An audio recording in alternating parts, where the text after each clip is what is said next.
हर दिन एक भिखारी दरवाजे के पास आकर भीख मांगता था और घर का मालिक हमेशा घर के बाहर आते ही उसे देखकर फिर जाया करता था। कई बार उसके लिए गालियां भी बकता। वो कहता, तू जिंदा ही क्यों है? पूरी जिंदगी ऐसे ही भीख मांगेगा क्या? धरती का बोझ क्यों बना बैठा है? और कभी कभी उस भिखारी को गुस्से में वह धक्का भी मार दिया करता था। इतना कुछ हो जाने के बावजूद भिखारी के मुंह से सिर्फ यही निकलता कि भगवान तुम्हारे पापों को माफ़ करे। एक बार सेठ को धंधे में बड़ा नुकसान होने की खबर मिली। सेठ बहुत परेशान था कि तभी उसके दरवाजे पर वही भिखारी आया। गुस्से में अपना आपा खोते हुए सेठ ने उस भिखारी को पत्थर दे मारा। पत्थर लगने के कारण भिखारी का सर फूट गया और उसके सर से खून बहने लगा। फिर भी दर्द से कराते हुए भिखारी ने इतना ही कहा, भगवान तुम्हारे पाप को माफ़ करे। भिखारी वहाँ से चला गया। सेठ सोच में पड़ गए। भिखारी को पत्थर मारा, फिर भी उसने सिर्फ प्रार्थना की। सेठ का गुस्सा शांत हुआ,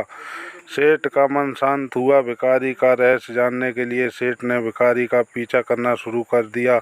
भिखारी जहाँ जहाँ जाता सेठ उसके पीछे जाता। सेठ ने देखा कि कोई उसको खाना देता, कोई उसको मारता, कोई अपमानित करता तो कोई गाली देता। लोग भिखारी के साथ चाहे जैसा व्यवहार करते, लेकिन भिखारी सबके लिए एक ही प्रार्थना करता, भगवान तुम्हारे पाप माफ़ करे। अब रात होने को आई थी। भिखारी अपने घर जाने के लिए लौटा। वो अब अपने घर पहुंच गया, लेकिन सेठ अब भी उसका पीछा कर ही रहा था। एक पुरानी टूटी हुई खटिया पर एक बूढ़ी औरत लेटी हुई थी, काफ़ी कमज़ोर और बीमार लग रही थी। वह भिखारी की पत्नी थी।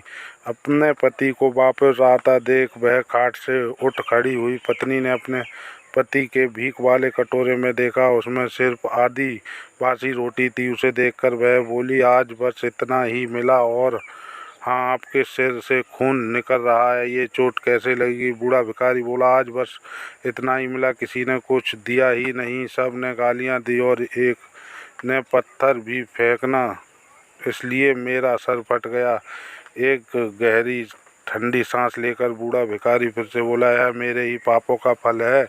तुम्हें याद है कुछ साल पहले हम कितने अमीर थे? क्या कुछ नहीं था हमारे पास हर चीज़ ज़रूरत से ज़्यादा थी, लेकिन हमने कभी दान नहीं किया। और उससे भी बुरा हमने उस अंधे भिखारी के साथ किया जो हमारे द्वार पर भीख मांगने आया करता था। बूढ़ी पत्नी की आंखों में आंसू आ गए। वह बोली, हाँ, हम उस बेचारे अंधे के साथ बहुत बुरा करते थे, उसका अपमान करते थे, उसे खाने के लिए रोटी की जगह कागज़ दिया करते थे, उसका मजाक उड़ाया करते और कभी कभी मारा भी करते। मैंने कभी उसको रास्ता नहीं दिखाया। एक बार मैंने उसके मुंह पर मिट्टी भी फेंकी थी और वह हमेशा दुखी होकर यही कहता कि भगवान तुम्हें तुम्हारे किए की सज़ा देगा, भगवान तुम्हारे पापों की सज़ा ज़रूर देगा। उसका श्राप सच हुआ और हम इस दुख भरी जिंदगी में आ गए। भिखारी बोला, हाँ, उसका श्राप सच हुआ, इसलिए मैं किसी को बद्दुआ नहीं देता, चाहे कोई मेरे साथ कैसा भी बर्ताव करे। मैं